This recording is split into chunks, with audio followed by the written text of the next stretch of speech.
নমস্কার বন্ধুরা, Tiyasha food house চ্যানেলে সকল বন্ধুদের স্বাগত জানিয়ে নতুন রেসিপি নিয়ে আজকের ভিডিওটি শুরু করছি।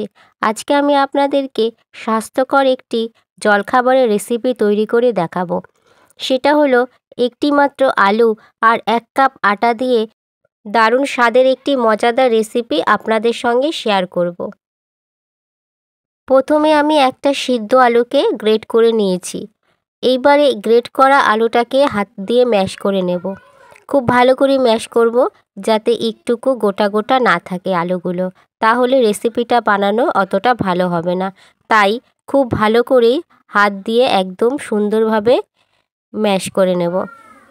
খুব সুন্দরভাবে এখানে আলুটা মিহি করে নিয়েছি। এরপরে এই আলুর মধ্যে আমি দিয়ে দেব পরিমাণ মতো নুন, আর দিয়ে দিলাম ঝালের জন্য লঙ্কা। আপনারা যেমন ঝাল খেতে পছন্দ করেন তেমনই ঝাল দেবেন। এছাড়া টেস্টের পরিমাণ বাড়ানোর জন্য দিয়ে দিলাম সামান্য পরিমাণে চিনি। এবারে সব কিছু একসাথে হাত দিয়ে খুব ভালো করে মিশিয়ে নিচ্ছি। আপনারা চাইলে এগুলোকে একটা চামচ দিয়েও মিশিয়ে নিতে পারেন। সব কিছু একসাথে মেশানো হয়ে গেছে। এইবারে এর মধ্যে আমি দিয়ে দেব 1 কাপ পরিমাণ আটা। আপনারা চাইলে এটাকে ময়দা দিয়েও তৈরি করতে পারেন, তবে আমি এখানে আটা দিয়ে তৈরি করছি। এরপরে দিয়ে দেব জল। আমি যেই কাপ মেপে আটা দিয়েছি সেই কাপ মেপেই 1 কাপ জল দিলাম। এখন একটা হ্যান্ড উইচ দিয়ে খুব ভালো করে মিশিয়ে নেব। তবে মাখাতে মাখাতে যদি জলের দরকার হয় সেক্ষেত্রে আরও জল দিতে হবে। এখন দেখা যাচ্ছে এর মধ্যে আরও জল দিতে হবে, সেই জন্য আমি এর মধ্যে 1/2 কাপ পরিমাণ আরও জল দিয়ে দিলাম। এইবারে জল দিয়ে খুব ভালো করে মাখিয়ে নেব। আজকের এই স্বাস্থ্যকর জলখাবারটি আপনারা অবশ্যই তৈরি করে নিতে পারেন। বাচ্চাদের জন্য খুবই উপকারী। এছাড়া কোনো রকম মশলা ছাড়াই এই স্বাস্থ্যকর খাবারটি তৈরি হচ্ছে। ভালো করে মিশিয়ে নিয়েছি, আর ঠিক এরকমভাবে ব্যাটারটি তৈরি হবে। আর বন্ধুরা, আপনারা দেখতেই পাচ্ছেন ব্যাটারটি ঠিক এইভাবে তৈরি হয়েছে, ঘনও না আর পাতলাও না।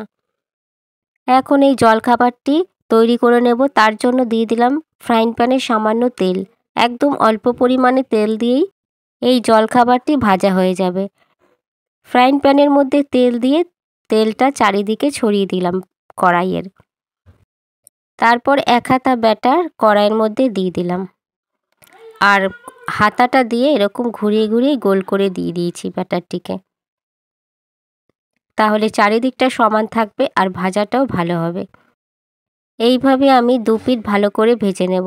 1 পিঠ লাল লাল করে ভাজা হয়ে গেছে, তাই আর 1 পিঠ উল্টে নিলাম। এইভাবে লালচে লালচে করে ভেজে নেব, তাহলে ভাজাটি খুব ভালো হবে আর খেতেও ভালো লাগবে। তাহলে বন্ধুরা, আজকের এই স্বাস্থ্যকর জলখাবারের রেসিপিটি যদি আপনাদের ভালো লেগে থাকে একটা লাইক অবশ্যই করবেন, আর কেমন হয়েছে সে বিষয়ে কমেন্ট করে জানাতে একদমই ভুলবেন না। এছাড়া রেসিপিটা বন্ধুদের সাথে শেয়ারও করে দেবেন।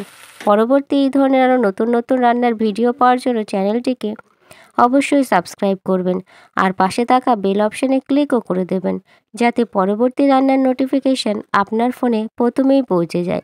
এছাড়া আপনারা অবশ্যই ভালো থাকবেন, সুস্থ থাকবেন, আর পুরো ভিডিওটি দেখার জন্য অসংখ্য ধন্যবাদ।